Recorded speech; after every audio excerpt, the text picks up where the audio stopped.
লিটন সাহেবকে ফুলে বরণ করে নিচ্ছেন আমাদের বাবুল ভাই। ধন্যবাদ। নিজেদের মধ্যে একটা আর্থিক প্রতিষ্ঠান গড়ে তুলেছেন।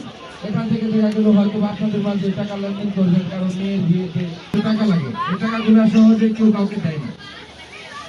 সেই হিসাবে আপনারা এই প্রতিষ্ঠানটা করেছেন একে অন্যের সহযোগিতা করার জন্য। এর জন্য সামনে দু চারটি কথা বলবেন আমাদের ফানিসার জাফর আলী মোল্লা মার্কেটের কর্ণধার।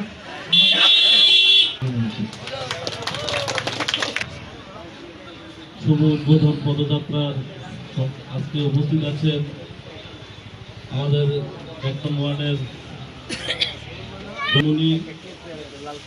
আমাদের এই ১ নং ওয়ার্ড